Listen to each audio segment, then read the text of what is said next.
ఉండే మరలా ఈరోజు కూడా ఒక మంచి వర్తమానాన్ని మనం వినడానికి ప్రయత్నం చేద్దాము. 5వ కీర్తనల గ్రంథము 5వ కీర్తన అందరూ తీసి చూడాలని మనవి చేస్తున్నాం. ఈ కీర్తనలో మొదటి వచనాన్ని మనం ధ్యానం చేశాం. గతంలో నా ధ్యానం మీద లక్ష్యం ఉంచుము అనే మాట ధ్యానం చేశాం. తర్వాత 12వ వచనంలో 5:12వ వచనంలో 2 ప్రసంగాలు చేసినాం. యెహోవా నీతిమంతులను ఆశీర్వదించువాడు నీవే అనేది ఒక ప్రసంగంగా మనం ధ్యానించాము. తర్వాత కింది వచనం ధ్యానించాం. తర్వాత 11వ వచనంలో కూడా 2 ప్రసంగాలు ధ్యానించాం. నిన్ను ఆశ్రయించు వారందరూ సంతోషించుదురు అనే మాట ధ్యానం చేశాం. తర్వాత నీవే వారిని కాపాడుదు అనే మాట కూడా మనం ధ్యానం చేశాం. ఈ 2 వచనాలు మీద 4 ప్రసంగాలు ధ్యానం చేశాము. తర్వాత ఈరోజు మన ధ్యానాంశం ఏంటిదనంటే 7వ వచనాన్ని మనము ధ్యానం చేస్తాము. మనసు పెట్టి రాసుకునే వాళ్ళు రాసుకుంటే ఆత్మీయంగా మనము ఆత్మలో బలపడడానికి అవకాశం ఉంది. సహోదరులు లూకా గారు కూడా ఆరాధన తలంపులు ఒక 3 తలంపులు పరిశుద్ధ అలంకారాలు ధరించుకొని యెహోవాకు నమస్కారం చేయుడి అనేది. నమస్కారము అనే మాటకు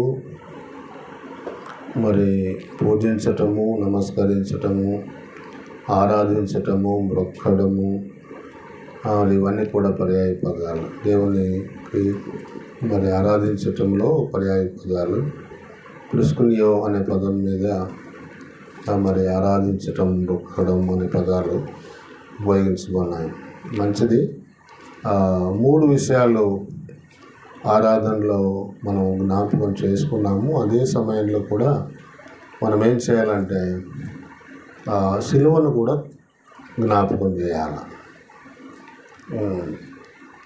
ఆరాధించే పెదవులు, ఆరాధించే హృదయము ఇవన్నీ కూడా పరిశుద్ధ అలంకారాలే, మంచివి. అయితే సిలువ వర్తమానం, సిలువను తలపోసుకోవాలి. సిలువ లేకుండా ఒక వ్యక్తి ఆరాధించలేడు. సిలువ లేకుండా ఒక వ్యక్తి దేవునికి హృదయం అర్పించలేడు. కాబట్టి నన్ను జ్ఞాపకం చేసుకున్నట్టుగా దీనిని ఏమన్నాడు ప్రభు? ఆయన జ్ఞాపకం చేసుకోవాలి. మన పెదవులు పవిత్రపరచడానికి ఆయన చేదు చెరుకను అందించారు. మన హృదయంలో ఒక బల్లెపోటు గొడవబడింది. ఆయన నిలువెల్లా మన కొరకు చనిపోయాడు, మన కొరకు గాయపరచబడ్డాడు. అందులో నుంచే హృదయంలో నుండి పరిశుద్ధ అలంకారాలతో ఆరాధన మనము చేస్తాం. అంటే ప్రభు బల్లలో ఖచ్చితంగా ప్రభు సిలువను తలపోసుకోవాలి. ఆయన సిలువ లేకుండా ఒక వ్యక్తి ఆరాధన చేయటం అసాధ్యం. మనము ఈ విషయాలు తలంపులను మనసులో పెట్టుకుందాం. మంచిది. ఇక్కడ చూడండి 5వ కీర్తన 7వ వచనం. పెన్ను పేపర్ ఉండేవాళ్ళు మనసులో పెట్టి ధ్యానం చేస్తే, రాసుకుంటే, తలంపులు రాసుకుంటే మంచిది. సమయము నాకు ఉన్న సమయంలో నేను 10 ముగింపు చేయడానికి ప్రయత్నం చేస్తా. మామూలుగా అంటే 45 మినిట్స్ ఒక ప్రసంగికునికి సమయము. అయితే మనకున్న సమయం 8కి స్టార్ట్ చేస్తే 8 కల్లా అందరు కానీ రాగలిగితే నాకు 45 నిమిషాల్లో మెసేజ్ టైం ఉంటుంది. కానీ మనం 8 ప్రకటించుకుంటున్నాం, కానీ 8:30కు స్టార్ట్ చేస్తున్నాం. అందుకని కొంత టైం కుదించాల్సిన అవసరం ఏర్పడుతుంది. హాఫ్ అన్ అవర్లోనే మెసేజ్ చెప్పగలుగుతున్నాం. చూడండి 7వ వచనం. నీ కృపాతిశయమును బట్టి నీ మందిరములో ప్రవేశించదు. నీ ఎడల భయభక్తులు కలిగి నీ పరిశుద్ధాలయము దిక్కు చూచి నమస్కరించేదను. ఇది మనం ఆరాధన వర్తమానంలో కూడా ధ్యానించాం. ప్రభు బల్లకు ముందుగా మనము ఆరాధనలో ధ్యానం చేశాం. నీ కృపాతిశయమును బట్టి అంటే మనము మందిరములో ప్రవేశించేదని అన్నాడు ఇక్కడ దావీదు. అయితే ఇప్పుడు సంఘములో ప్రవేశించాం మనం. ఆయన కృపను బట్టి రక్షించబడినాము. ఒకటి, కృపచేత మనము రక్షించబడినాము. ఎక్కడ ప్రవేశించినాము రక్షించబడి? పాత నిబంధనలో మందిరం, ఇప్పుడు సంఘం. జీవము గల దేవుని సంఘములో మనం ప్రవేశించాము. ఎక్కడ చూసి ఆరాధన చేస్తున్నారంటే ఇక్కడ, అక్కడ చూడండి, నీ ఎడల భయభక్తులు కలిగి పరిశుద్ధాలయము దిక్కు చూసి. ఆరాధన ఎట్లా చేస్తున్నారంటే వీళ్ళు ఎవరు చూసి? దిక్కు అనే పదంలో పరిశుద్ధాలయము దిక్కు అంటే పాత నిబంధనలో సొలొమోను కట్టించిన ఆలయం. భక్తుల మందిరం వైపు చూసి ఆరాధించేవారు. ఇప్పుడు ఎవరిని చూసి ఆరాధించాలా? ఎస్, శిలువ వేయబడిన క్రీస్తు వైపు చూసి, లేక ఆయన దిక్కు చూసి మనము ఆయన ఆరాధించాలి. ఎలా ఆరాధించాలి, ఎట్లా నమస్కరించాలంట? భయభక్తులు కలిగి, అది వినయ భయభక్తులతో ఆయనను ఆరాధించాలి. ఇది మనము ఆరాధనలో మనం ధ్యానం చేశాము. ఇదే భాగంలో వర్తమానం కూడా ఉంది. మనము సందేశాన్ని ఇందులో వినవచ్చు. మనం దయచేసి చూద్దాము. 7వ వచనం చూడండి. నేనైతే నీ కృపాతిశయమును బట్టి నీ మందిరములో ప్రవేశించేదను అన్నాడు. మీరు వాక్యం బాగా గమనించాలి. నేనైతే అనే పదము మీరు అంశంగా రాసుకుంటే చాలా మంచిది. నేనైతే అనే మాట 2 భావాలను ఇస్తుంది. ఒకటి, లోక సంబంధమైన వ్యక్తిగతమైన భావం. నేనైతే అనేది లోకములో గర్వాన్ని చూపిస్తుంది. లోకములో దేన్ని చూపిస్తుంది? గర్వాన్ని చూపిస్తుంది. నువ్వు కాబట్టి విడిచిపెట్టినావు బాబు, నేనైతే గాన దుమ్ము లేపుతుంటేనంటాడు. కొన్నిసార్లు లోకంలో గర్వము. మీరు కాబట్టి కొనలేకపోయినారు, నేనైతే అది ఎంత పెద్దదైనా విడిచిపెట్టేవాడిని కాదు అని అంటుంటాం మనం. నేనైతే అనే పదము లోకానికి సంబంధించి, గర్వానికి సంబంధించిన పదాన్నిగా మనము ఆలోచన చేయవచ్చు.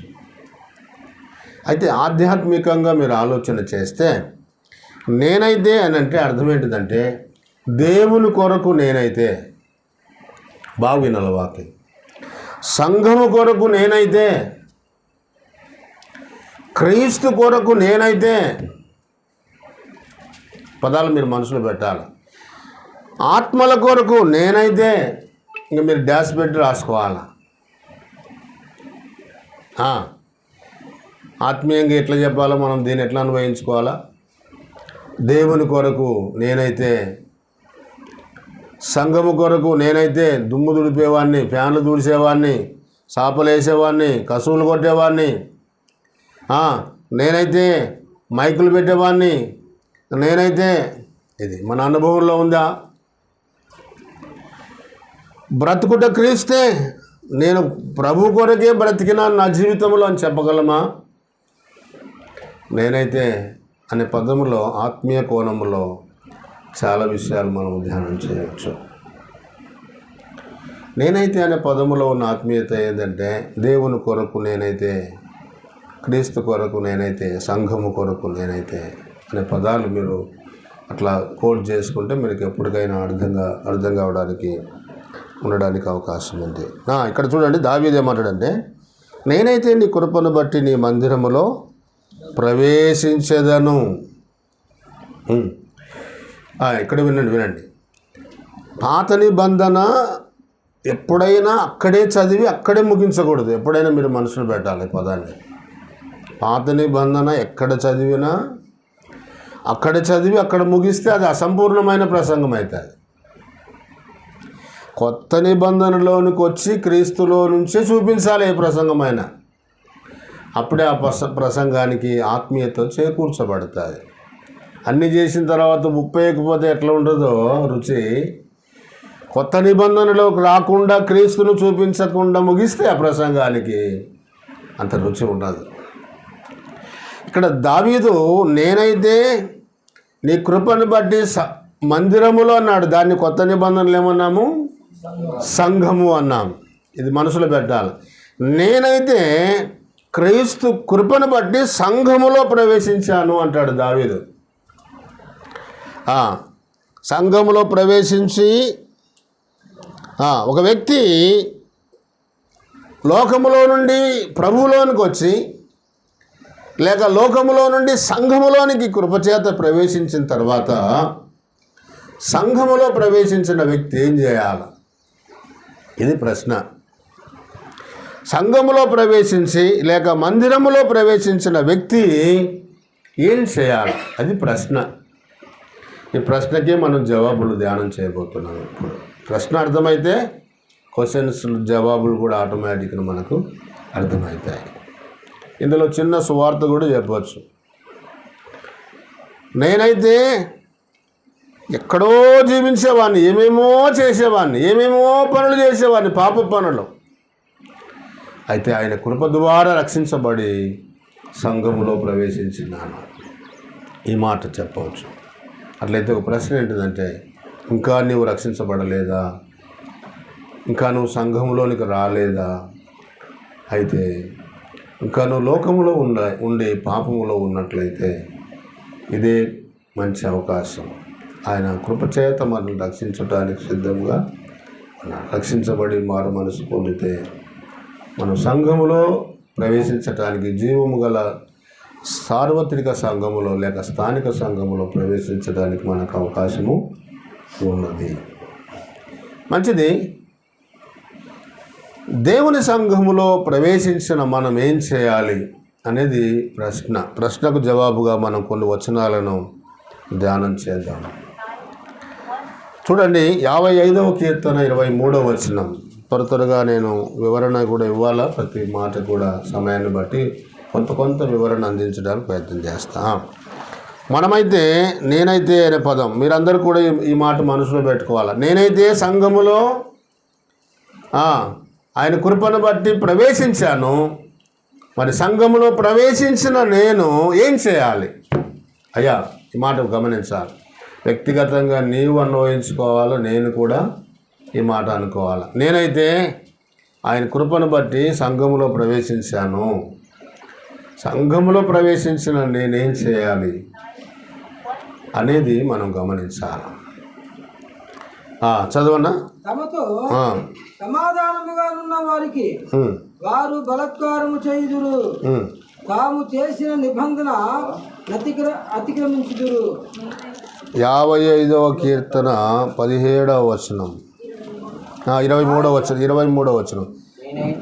దేవా, నాశన కూపములో నీవు వారిని పడవేయుదువు. సగము కాలమైన బ్రతుకరు. నేనైతే నీ యందు. అది ప్రియులారా, సంఘములో ప్రవేశించిన మనము ఈ మాట చెప్పాలా. ఒకప్పుడు బయట ఉన్న మనము ఆయన కృపను బట్టి సంఘములోనికి వచ్చాము.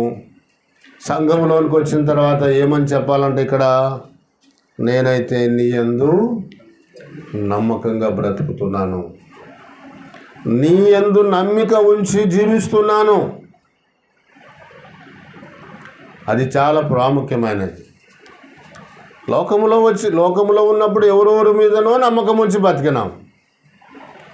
కానీ దేవుని సంఘంలోనికి వచ్చినాక ఎవరి మీద నమ్మకం ఉండి బతకాలి మనము? దేవుని మీద.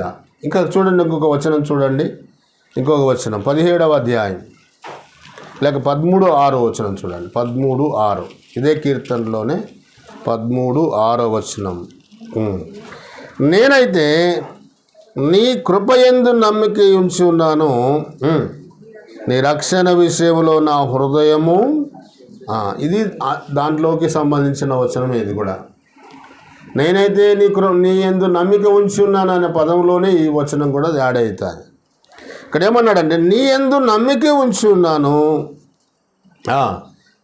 నమ్మిక ఉంచినందువలన ఏం కలిగింది? అదనమాట. దేవుని యందు నమ్మిక ఉంచడం ద్వారా మనకు కలిగింది ఏంటిదంటే, దేవుని యందు నమ్మకం ఉంచి లేక నమ్మినందువలన మనకేం కలిగిందంటే రక్షణ. అది నమ్మి బాప్తీసం పొందినవాడు రక్షింపబడును. ఆ రక్షణను బట్టి భక్తుడు ఏం చేస్తున్నాడంట? హర్షిస్తున్నాడంట. నీ రక్షణను బట్టి హర్షిస్తున్నాను అని చెప్తాడు. ప్రభునందు సోదరి సోదరులారా, మనము కృపను బట్టి రక్షించబడి సంఘములో ప్రవేశించిన మనము సంఘములో ఏం చేయాలంటే ఆయన యందు నమ్మకంతో బతకాలి, ఆయన యందు నమ్మిక ఉంచి జీవించాలి. ఒకటి రక్షణ కోణము, రెండవది ఆయన నమ్మకం, ఆయన యందు నమ్మిక ఉంచి జీవించినప్పుడు అనేక కార్యాలు దేవుడు మనకు చేయడానికి సిద్ధంగా ఉన్నాడు. ఒక సందర్భంలో మార్క్స్ వార్త 5వ అధ్యాయంలో యాయీరు కుమార్తె చనిపోయింది అని చెప్పినారు. మీకు తీసిన వారు ఎవరైనా చదవచ్చు. యాయీరు కుమార్తె విషయంలో ఏం జరిగిందంటే, వాళ్ళు చనిపోయినాడు, ఇంకా ఆమె చనిపోయింది అని అన్నప్పుడు ప్రభు అయిన యేసుక్రీస్తు ఏమన్నారు? నమ్మిక మాత్రము తీసినారయ్యా వచనం ఏదైనా? మార్క్స్ వార్తలో ఆ మాట 5:35-36లో ఉంటారు. ఆయన ఇంకా మాట్లాడుచుండగా సమాజ మందిరపు అధికారి ఇంట నుండి కొందరు వచ్చి, నీ కుమార్తె చనిపోయినది, నీవిక బోధకుని ఎందుకు శ్రమ పెట్టిది అన్నది. యేసు వారు చెప్పిన మాట లక్ష్య పెట్టక భయపడకము, నమ్మిక మాత్రము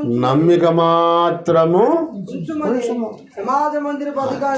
చాలు నమ్మిక ఉంచు, ఎందుకు మీరు తొందరపడుతున్నారు? అందుకనే నేనైతే ఆయన యందు నమ్మిక ఉంచి ఉన్నాను అని చెప్తాడు. మన భక్తి జీవితంలో కొన్ని అద్భుతాలు లేక కొన్ని ఆశ్చర్య కార్యాలు మన నిజ జీవితంలో జరగాలన్నప్పుడు దానికి వ్యతిరేకంగా అవిశ్వాసపు కార్యాలు, స్వరాలు కూడా వినబడతాయి. ఇది అసాధ్యము, ఇది కాదు అని చెప్పే స్వరాలు కూడా మనకు వినబడతాయి. అలాంటి సందర్భంలోనే ప్రభు ఇచ్చే మాట ఏంటిదంటే నమ్మిక మాత్రము ఉంచు. మత్తయి సువార్త 8వ అధ్యాయంలో కూడా మరి గుడ్డివారితో అంటాడు, నేను ఇది చేయగలనని నీవు నమ్ముతున్నావా అని అంటే 8:28 అనుకుంటా. చూడండి, 8:28-29 దేశము చేరగా దయ్యములు పట్టిన 2 మనుషులు సమాధుల నుండి బయలుదేరి దయ్యం పట్టిన వారు మిగిలిన ఉగ్రులైనందున ఎవడును ఆ మార్గమున వెళ్ళలేకపోయాను. వారు ఇదిగో దేవుని కుమారుడా, నీతో మాకేమి, కాలము రాకమునిపే మమ్మల్ని బాధించుటకు ఇక్కడికి వచ్చితివా అని కేకలు వేసి వారికి 9వ అధ్యాయం నేను చెప్పేది 9:28 చూడాలి. అదే ఆ గుడ్డివారి గురించి 9:28.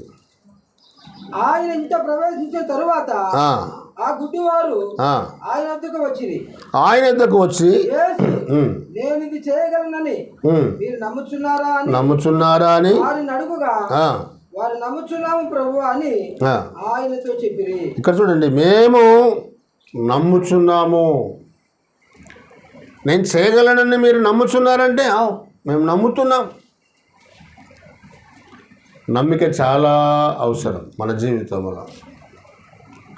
ఇంకొక వచనం చెప్పి దాటిపోతాం. 1 తిమోతి పత్రిక 6:17.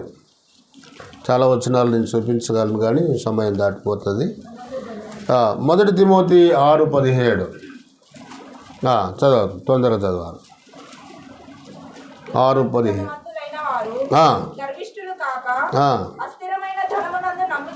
నమ్మిక ఉంచక అస్థిరమైన ధనము యందు నమ్మిక ఉంచక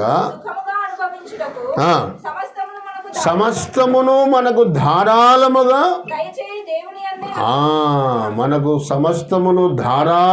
దయచేయు దేవుని యందే నమ్మకం ఉంచాలి.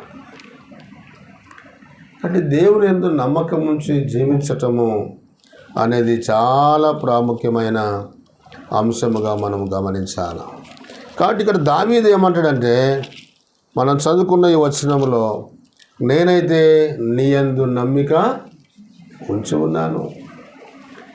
నమ్మిక ఉంచి ఉన్నప్పుడు మనకేం కలుగుతుందంటే, నమ్మినప్పుడు రక్షణ కలుగుతుంది. నమ్మకంగా ఆయన మీద నమ్మిక ఉంచి బ్రతికితే అసాధ్యాలను కూడా దేవుడు సాధ్యాలుగా చేస్తాడు.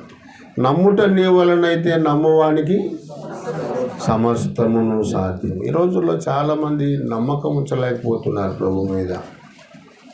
నమ్మితే దేవుడు సమస్తం మనకు సాధ్యము చేస్తాడు. ఈ సత్యాన్ని మన మనసులో ఉంచాలని మనం చేస్తున్నాం.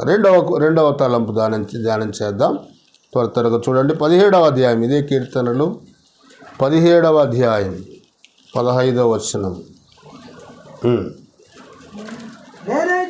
నేనైతే నీతి గలవాడనై నీ ముఖ దర్శనము చేసేదను. నేను మేల్కొనినప్పుడు నీ స్వరూప దర్శనముతో. ఎంత మంచి మాట చూడండి. సంఘములో ప్రవేశించిన తర్వాత మనం ఏం చేయాలా? ఆయన యందు నమ్మకం ఉంచి బ్రతకాల. రెండవది ఇంకేం చేయాలా? ఆయన సంఘములోనికి వచ్చిన తర్వాత ఆయన స్వారూప్యములోనికి రావాలి. అది సంఘములో దినదినం మనం ఏ రూపంలోనికి రావాలంట? ఆయన స్వరూప దర్శనములోనికి రావాలి. ఒక వచనం చూడండి, పేతురు చెప్పిన మాట. అయ్యా, 2వ పేతురు 1:17-18 ఫాస్ట్గా చదవాలి, మన సమయం దాటిపోతాయి. 2వ పేతురు 1:17-18. ఆయన మహత్యమును అంటే ఆయన స్వరూప దర్శనమును మేము కన్నులారా చూచిన వారమై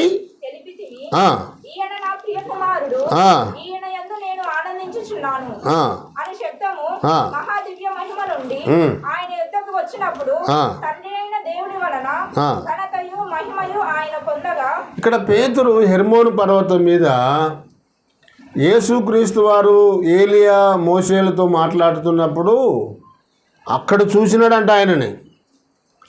ఆయన దివ్యమైన మహిమను మేము కనులారా చూచితిమి అని చెప్తాడు.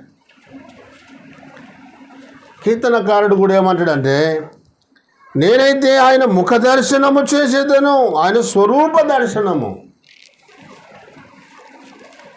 ఇది ఏంటిదనంటే, మనము కొత్త నిబంధనలో 2వ కొరింథీ పత్రిక 3వ అధ్యాయం చూడండి. 2వ కొరింథీ పత్రిక 3:17-18. 3వ అధ్యాయము 2వ కొరింథీ పత్రిక 3:17-18. ప్రభువే ఆత్మ. ప్రభు యొక్క ఆత్మ ఎక్కడ ఉండునో అక్కడ స్వాతంత్ర్యం ఉండును. మనమందరమును ముసుగులేని ముఖముతో ప్రభు యొక్క మహిమను అద్దము వలె ప్రజ్వలింపజేయుచు మహిమ నుండి అధిక మహిమను పొందుచు ప్రభువు ఆత్మచేత ఆ పోలికగానే మార్చాం. ఇక్కడ మోషే గురించి చెప్పాడు ఈ అధ్యాయంలో. ఆయన సీనాయి పర్వతం మీద ఉన్నప్పుడు ఆయన ముఖము ప్రకాశించిన సందర్భం చెప్తూ, అంతకంటే శ్రేష్టమైన మహిమ అది ఆత్మ అని చెప్తాడు ఇక్కడ. ప్రభువే ఆత్మ, మనమందరము ముసుగులేని ముఖముతో ప్రభు యొక్క మహిమలోనికి ఆయన స్వారూప్యములోనికి మనం మార్చబడాలని చెప్తాడు. అంటే దీని భావం ఏంటిదంటే, నేనైతే నీవైతే ఆయన జీవము గల సంఘములో ప్రవేశించిన తర్వాత ఏం చేయాలంటే, ఒకటి ఆయన నమ్ముకొని నమ్మకంగా బ్రతకాలి. ఒకటి రెండవది, సంఘములో ప్రవేశించిన మనము ఆయన స్వారూప్యం, ఆయన స్వరూప దర్శనం, ఆత్మ మహిమ నుండి అధిక మహిమలోనికి మనం మలచబడాలి. అంటే దినదినము ఆయన స్వారూప్యములోనికి ఎదగాల. ఆత్మతో ఆయన్ను దర్శించాల. ఆత్మలో మనం బలపడుతూ ఉండాలి.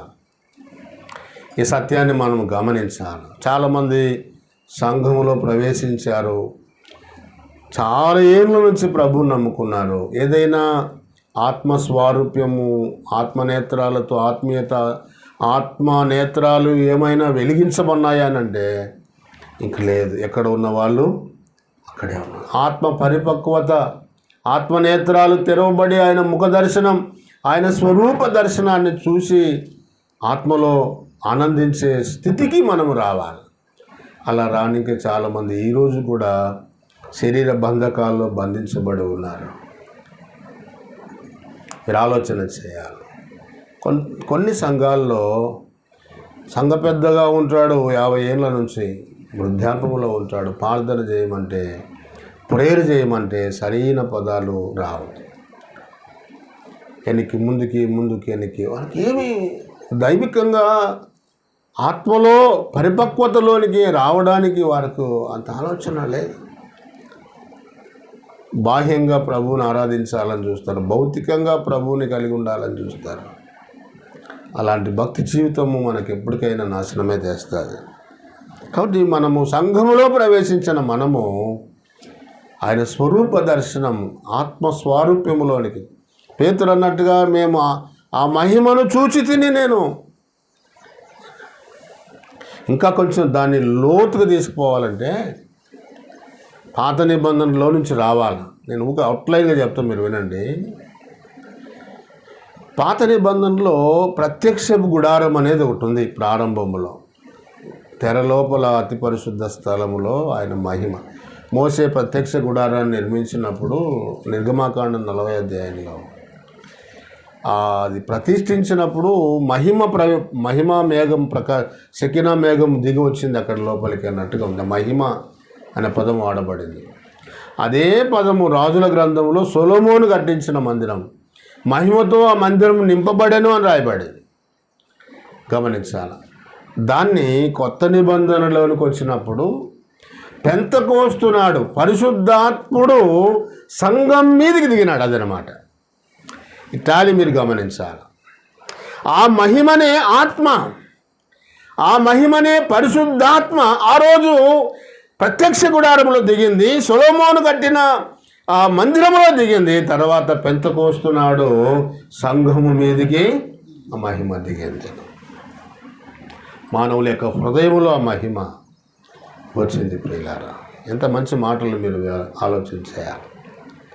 కాబట్టి నేనైతే ఆ మహిమతో నింపబడి ఆయన స్వరూప దర్శనం చేస్తున్నాను. ఎదగాల. అలాంటి స్థితిలోనికి మనం ఎదగడానికి ప్రయత్నం చేయాలి ప్రియులారా. మంచిది. 3వ మాట తలంపు ధ్యానం చేద్దాం. మన సమయాన్ని కూడా ఆలోచన చేయాలి. రాజుల గ్రంథం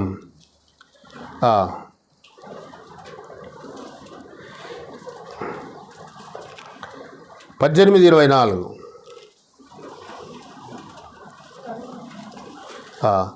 దానికంటే ముందు ఇంకొక వచనం చదువుదాం. వరుసగా మనం ధ్యానించినట్లయితే అది కీర్తనల గ్రంథంలోనికి రండి. కీర్తనల గ్రంథంలోనికి రండి. 52:8 చూడండి. తర్వాత అది రాజుల గ్రంథంలోకి వెళదాం.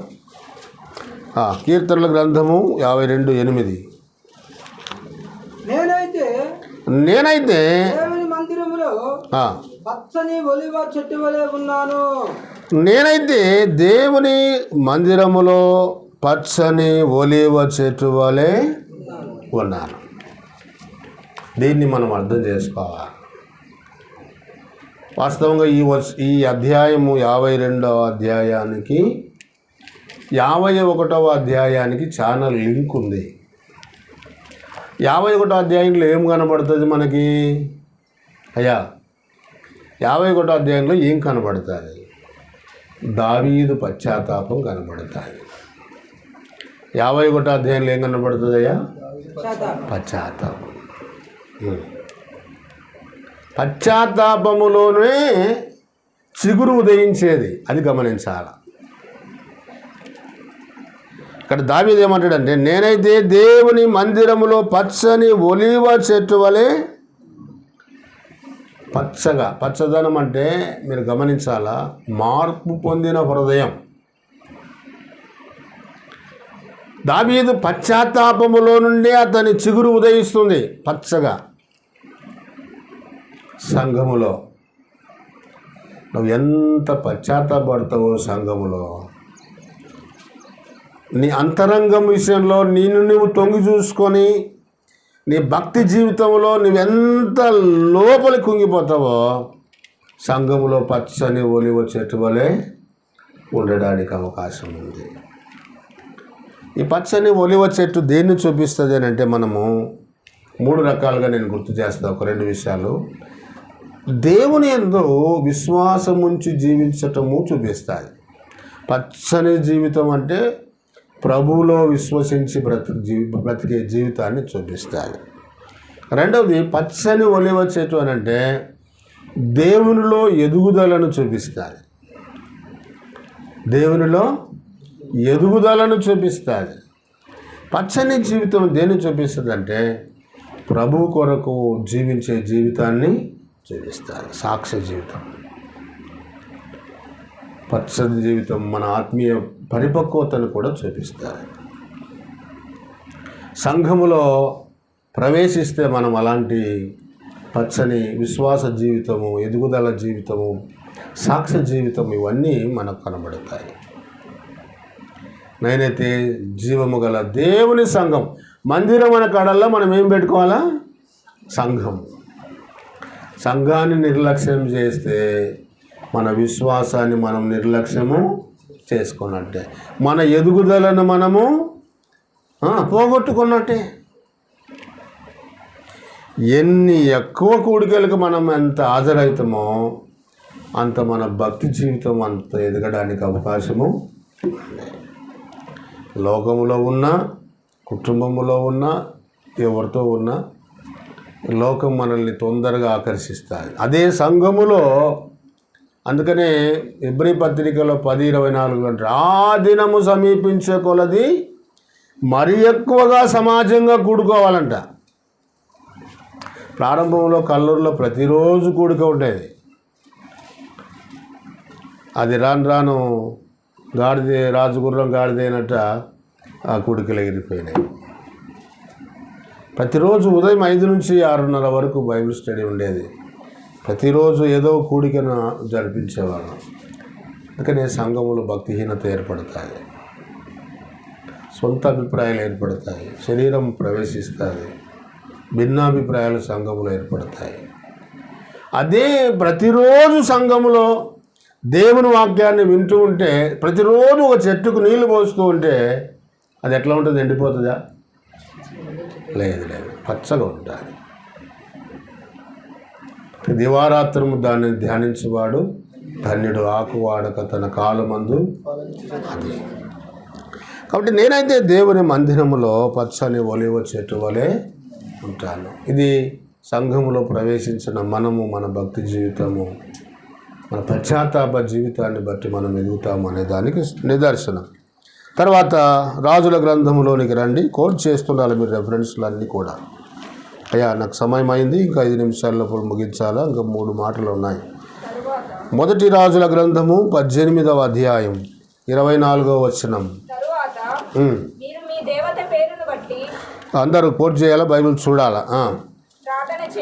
తర్వాత మీరు మీ దేవత పేరును బట్టి ప్రార్థన చేయుడి. నేనైతే యెహోవా నామమును బట్టి. ఏ నామమును బట్టి? యెహోవా అంటే అర్థం ఏంటిది? యెహోవా అంటే మామూలుగా చెప్పండి, ఇంత లోతు అవసరం లేదు. యెహోవా అంటే రక్షకుడు అని అర్థం. హోషేయ అంటే రక్షకుడు అని, యెహోషువ అంటే రక్షకుడు అని, యేసు అంటే రక్షకుడే, యెహోవా అంటే కూడా రక్షకుడే. ఇప్పుడు ఏ నామమున ప్రార్థన చేయాలంటే మనము? ప్రభు అయిన యేసుక్రీస్తు నామమున. నేనైతే అని పదం పెట్టండి ఇప్పుడు, అనండి.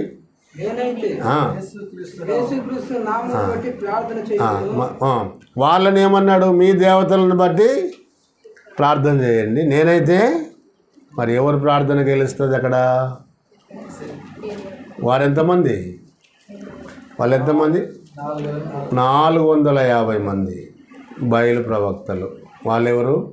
బయలు ప్రవక్తలు. ఏలే ఎవరు? యెహోవా ప్రవక్త, దేవుని ప్రవక్త ఒక్కడే. ఏమని ప్రార్థన చేసినాడు ఆయన? నేనైతే ప్రార్థన చేస్తానని ఏమని ప్రార్థన చేసినాడు చూడండి ఒకసారి.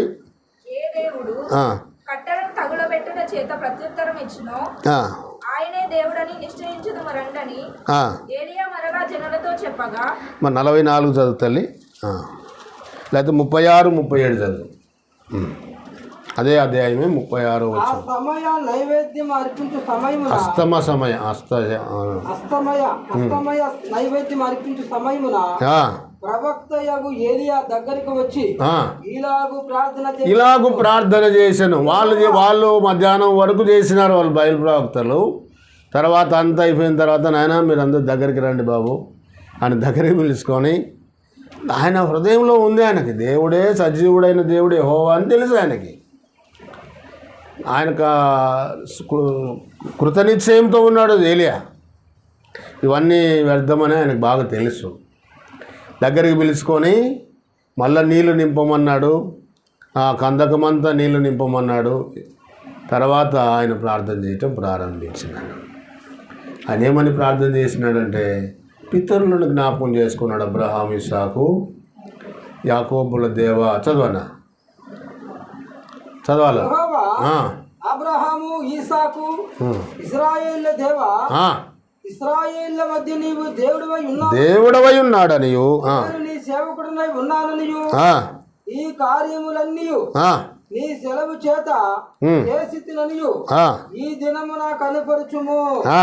యెహోవా నా ప్రార్థన ఆలకించుము.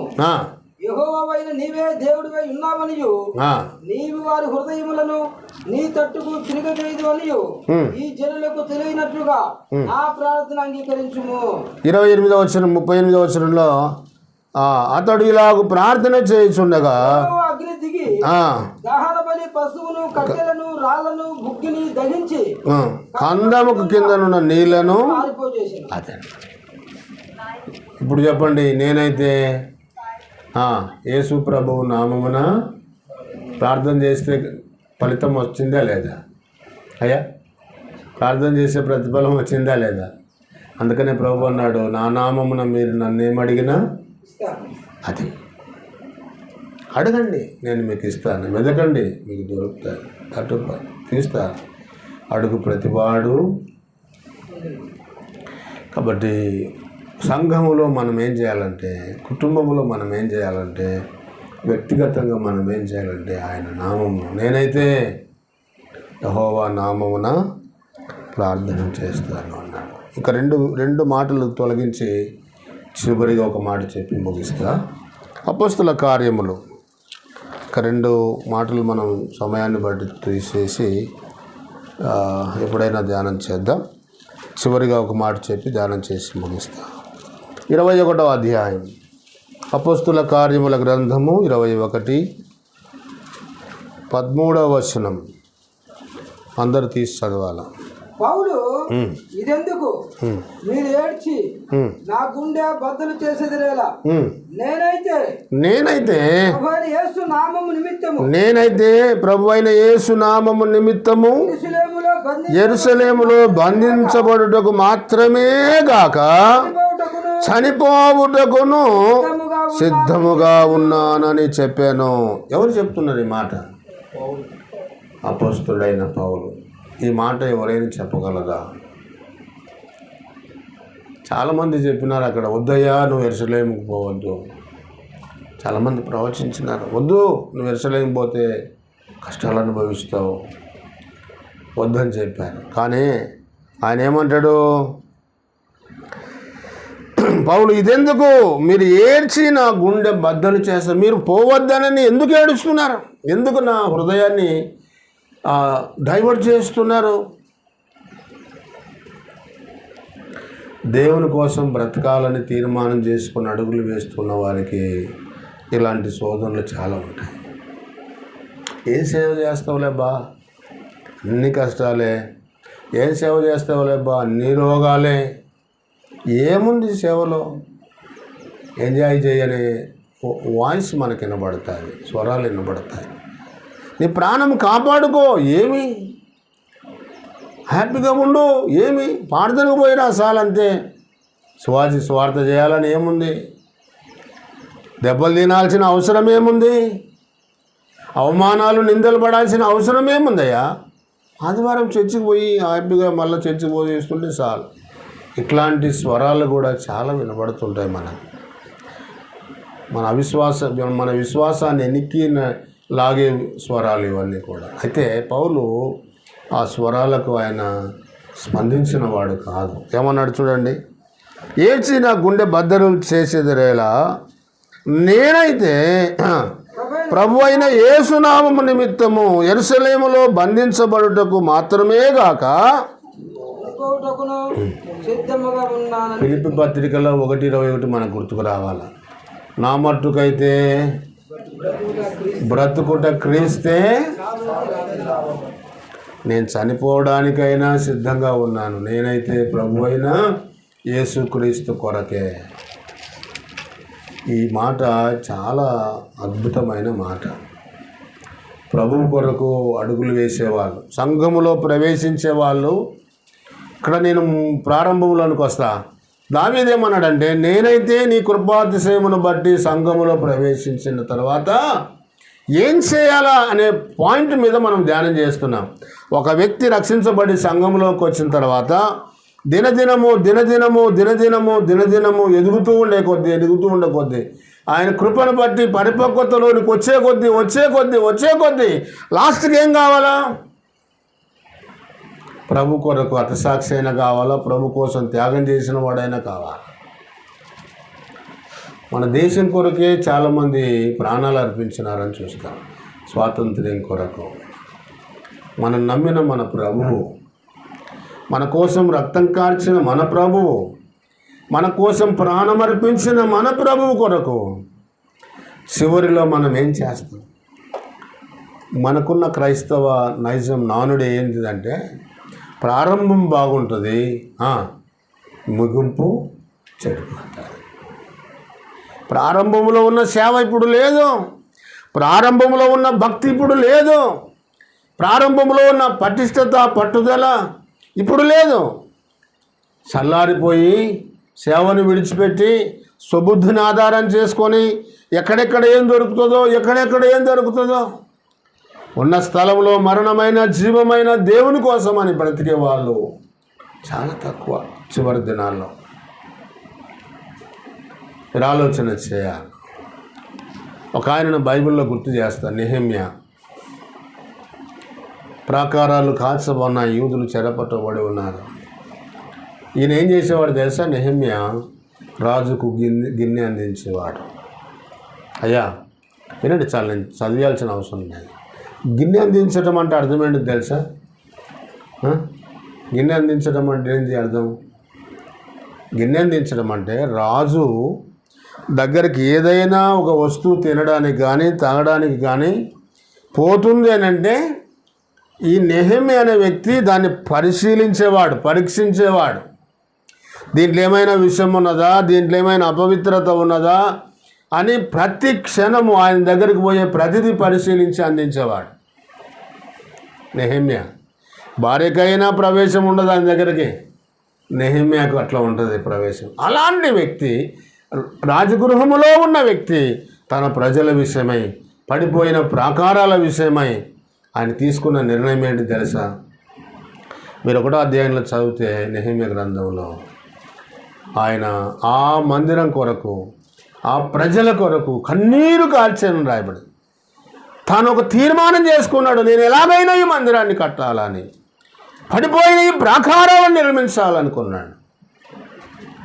ఇక్కడ ఆయనకి శత్రువులు లేరా అంటే ఉన్నారు. టోబియా, సన్బల్టు, గేషం వీళ్ళంతా ఉన్నారు. అయినా వెనుదిరగక ప్రభు కొరకు ప్రార్థన చేసి రాజు దగ్గర సెలవు పొంది పని కొరకు ఎంత ప్రయాసపడినాడో మీరు ఆలోచన చేయాలి. నేనైతే ఈ పదం నీకు నాకు వర్తిస్తుంది. ఇంకొక సందర్భం గుర్తు చేస్తా మీకు ఓరల్గా అంతే. ఎస్తేరు ఒక మాట అంటుంది మొర్దెకైతో చెబుతూ, అయ్యా మీరు ప్రార్థన చేయండి, నా కోసం ఉపవాసం ఉండి ప్రార్థన చేయండి. నేను రాజు దగ్గరికి వెళ్ళాలనుకుంటున్నాను. దేని కొరకు అంటే సంహరించబడే యూదులందరూ నాశనం చేయబడతాడని హామాను కుట్ర పన్నాడు. ఆ యూదులను రక్షించడానికి రాజు దగ్గరికి నేను ప్రవేశించటం న్యాయయుక్తము కాదు, అయినా ప్రవేశిస్తాను. నేను చచ్చిపోయినా పర్వాలేదు, నేనైతే రాజును దర్శించడానికి ఆ మాట చదువుతారు ఎవరైనా? తప్పని తీసి చదవాలి. ఒక మంచి మాట అది. అయ్యా ఎస్తేరు గ్రంథము 4:15-16 పట్టును చదవాలి తీసిన వాళ్ళు. అప్పుడు ఎస్తేరు మొర్దెకైతో మరలా ఇట్లనెను, నీవు పోయి షూషనునందు కనబడిన యూదులనందరినీ సమాజ మందిరములకు సమకూర్చి నా నిమిత్తము ఉపవాసం ఉండి 3 దినములు అన్నపానములు చేయకుండుడి. నేనును నా పనికత్తెలను కూడా ఉపవాసం ఉండుము. ప్రవేశించిన న్యాయ వ్యతిరేక ఈ మాట చూడండి, ప్రవేశించుట న్యాయ వ్యతిరేకమైనను నేను రాజునందుకు ప్రవేశించెదను, నేను నశించెదను. ఈ పాయింట్ మీరు గమనించాలి. మనం అలాంటి త్యాగంతో సేవ చేస్తామా? నేను చచ్చిపోయినా పర్వాలేదు, ఉన్న స్థలంలోనే ప్రాణం పోగొట్టుకుంటా. నేను చచ్చిపోయినా పర్వాలేదు, దేవుని సన్నిధికి మహిమలోకి వెళ్ళిపోతా. నేనైతే పౌలు నా ప్రాణం పెట్టడానికైనా నేను సిద్ధంగా ఉన్నానంటాను. ఇంత త్యాగం చూడండి. చివరిగా ఒక మాట కన్క్లూజన్ చేస్తా. మత్తయి సువార్త చూడండి. మత్తయి సువార్త 6వ అధ్యాయం 10వ వచనం 6:10. మత్తయి సువార్త 6:10. పరలోకమందున మా తండ్రి, నీ నామము పరిశుద్ధపరచబడుగాక, నీ రాజ్యం వచ్చునుగాక, నీ చిత్తం పరలోక. ఈ పాయింట్ నుంచి మీరు ఆలోచన చేయాలి. నీ చిత్తము పరలోకమందు నెరవేరుచున్నట్లు నెరవేరునుగాక. మళ్ళొక మాట చెప్పాలా, భూమి అందును. ఏంటిది? దేవుని చిత్తం. పరలోకంలో జరుగుతుంది ఆయన చిత్తం. ఆయన చిత్తం ఎక్కడ జరగడం లేదు ఇప్పుడు? అయ్యా ఎక్కడ జరిగించబడతలేదు? అది ఆయన చిత్తము భూలోకంలో జరిగించబడాలంటే నేనైతే ప్రభు కొరకు జీవిస్తానన్న వ్యక్తులు కావాలి. ప్రాణమైనా పెట్టడానికి నేను రెడీగా ఉన్నానన్న వ్యక్తుల కోసం దేవుడు చూస్తాడు. ఆయన చిత్తము నెరవేర్చటమే నాకు ఆహారం అన్నాడు. ఎవరు? యేసుప్రభు. నా ప్రాణం పెట్టడానికి నేను సిద్ధంగా ఉన్నానన్నాడు ప్రభు అనేసి. అలాంటి భక్తులు ఎంతోమంది దేవుని చేత తాకబడి జీవించిన వారు ఉన్నారు. మీరు మిషనరీల చరిత్ర చదువుతారో లేదో కానీ చదవండి. హడ్సన్ టైలర్ చైనాకు మొట్టమొదటి మిషనరీ. చాలామంది దేశం కాని దేశాలకు భార్య పిల్లలు తీసుకొని వచ్చి దేవుని కోసం ప్రాణం అర్పించిన వారు. దేవుని చిత్తం నెరవేర్చడానికి భూమి మీద తమ వంతు వారు త్యాగ జీవితాన్ని జీవించినారు. తమ వంతు వారు ప్రభువు కొరకు ప్రాణాలు అర్పించినారు, త్యాగం చేశారు. ఒక ఆయన సిటీ స్టడ్ అనే పేరు మీరు ఉన్నారా మిషనరీ గురించి? అయ్యా సిటీ స్టడ్ అనేది చార్లెస్ థామస్ స్టడ్ అని ఆయన పేరు. సిటీ స్టడ్ అంటే అర్థం. చార్లెస్ థామస్ గారు, ఆయన ఇంగ్లాండ్ ఒక పెద్ద ధనవంతుని కుమారుడు, క్రికెట్ ప్లేయర్. ఆయన కూడా ఆయన చరిత్ర చదవండి మీకు. వాళ్ళ ఇంట్లో ఈరోజు వేసిన బెడ్షీట్ మళ్ళీ మరుసటి రోజు తీసేస్తారంట. ప్యాలెస్లో ఎన్నో కార్లు, ఎన్నో ఆస్తులు, ఎన్నో కలిగి ఉన్నాయి. కానీ వాళ్ళ తండ్రి గారు మంచి భక్తిపరుడు, ఎందరి కోసమో ఆయన త్యాగం చేసిన వాడు సిటీ స్టడ్ తండ్రి. అలాగున యవన కాలంలో ఉన్న ఈయన సిటీ స్టడ్ గారు కూడా ప్రభువుని నమ్ముకొని తన ఆస్తి ముగ్గురు అన్నదమ్ములు పంచుకున్న తర్వాత తన ఆస్తిని ఆయన ఏం చేసినాడంటే ప్రభు కొరకు, 18వ శతాబ్దం గురించి చెప్తున్నాను నేను ఇప్పుడు. ప్రభు కొరకు తనకు వచ్చిన ఆస్తినంతా ప్రభు కొరకు ఏం చేసినంటే జార్జ్ ముల్లర్ అనాథాశ్రమానికి, డిఎల్ మూడికి, చార్లెస్ స్పర్జన్కి, చాలామంది పేదలకు సువార్త నిమిత్తము అందించిన, ఇండియాకు కూడా పంపించినాడు. ఆయన ఖాళీ చేసుకున్నాడు. తన ఆస్తి అంతా, ఆయనకు వచ్చిన ఆస్తి అంతా ఖాళీ చేసుకున్నాడు. ఒక్క ఆత్మ విలువను గ్రహించాడు ఆయన. అంతే, ఒక్క ఆత్మ. నా ఆస్తి ద్వారా ఒక్క ఆత్మ రక్షించబడితే చాలు, పరలోకములో యుగములు ఉంటుంది కదా అని ఆశించినవాడు. ఆస్తిని అంతా పోగొట్టుకున్నాడు. పెళ్లి నిశ్చయమైంది. ఆ కొన్ని డాలర్లు, కొంత సొమ్ము మాత్రం పెట్టుకొని పెళ్లి కొరకు రెడీ అయితే ఆ పెళ్లి చేసుకునే భార్య కూడా ఏమనిందంటే, అయ్యా ఈ సొమ్ము ఎందుకు పెట్టుకున్నావు నువ్వు? ఈ డబ్బులు కూడా, ఈ కొంత సొమ్ము కూడా ఆత్మలకే ఇచ్చేసాయి. దేవుని మీద విశ్వాసంతో మనం బ్రతుకుదామనిందంట. ఎంత త్యాగమో ఆమె కూడా చూడాలి. ఈ రోజుల్లో మనం సేవ అట్లా చేస్తామా? ఏమీ లేకుండా సేవ చేస్తాము. ఏదో ఉంటేనే వెలుచూపును బట్టి మనం సేవ చేస్తాం. అంత కోటీశ్వరుడు ఏమీ లేకుండా చైనాకు పోయినాడు ఆయన. అర్సన్ టైలర్ పోయి పనిచేసినాడు, తర్వాత ఈయన పోయి పనిచేసినాడు. అక్కడ నుంచి మళ్ళీ ఇంకో దేశానికి పోయినాడు, ఇండియాకు కూడా వచ్చినాడు అని చరిత్ర. ఏం త్యాగమో ఆలోచన చేయండి. ఆ రోజుల్లో వాళ్ళ మిషనరీలలో పని చేయకుండా ఈ రోజుల్లో మనకింత స్వేచ్ఛ ఉండేది కాదు. కాబట్టి దేవుని కోసం మనం జీవించాలి. అది మనకు ఉండేది ఒకే ఒక జీవితం. అవయ్యా, మనకి ఉండేది ఒకే ఒక జీవితం. ఎప్పుడు రాలిపోతుందో, ఎప్పుడు మాయమైపోతుందో మనకు తెలియదు. ప్రభు కొరకు మనం జీవించాలి. పౌలు ఏమంటాడంటే, నేనైతే ప్రభు అయిన యేసు నామం కొరకు చనిపోవటకైనా సిద్ధంగా ఉన్నాను. ఈ వచనాలు మన హృదయాన్ని తాకగలిగి కొంతైనా ప్రభు కొరకు మనం జీవించగలిగినట్లుగా ప్రభు ఆత్మ సహాయం చేస్తే ఎంతో మేలు. 5వ కీర్తన మనం చదువుకున్న వచనాలు మరోసారి గుర్తు చేస్తా. 7వ వచనం, నేనైతే నీ కృపాతిశయమును బట్టి మందిరములో ప్రవేశించాను. ఆయన మందిరములో ప్రవేశించిన మనము ఏం చేయాలి? ఒక్కొక్క పాయింట్గా నేను వివరించాను. మీరు ఒకవేళ తర్వాత మళ్ళీ వినాలనుకుంటే సహోదరులు శ్యాంబాబు గారు రికార్డ్ చేస్తున్నాడు, షూట్ చేస్తున్నాడు ప్రసంగాలు. అది వినండి, తీసుకొని వినండి. మనము చివరిగా నేనైతే ప్రభు కొరకు ఇది చేశాను, నేనైతే ప్రభు కొరకు ఇది ఇచ్చాను, నేనైతే ప్రభు కొరకు ప్రాణం పెట్టాను, లేక ఆస్తిని కోల్పోయినాను, ప్రభు కొరకు నాకు అక్కడ ఉంది, నేనైతే అనే భావం చివరిలో మనం చనిపోయేలోపు కొన్ని ఆత్మలు సంపాదించున్నాను, నేనైతే ఇది సాధించాను ప్రభు కొరకు అనే స్పృహతో మనం ఈ లోకాన్ని విడిచాలా. అదే నిజమైన భక్తి జీవితానికి ఆదర్శం. దేవుడి మాటలు దీవించుగాక. ప్రార్థన చేద్దాం. బాబురావు ప్రార్థన చేస్తాం.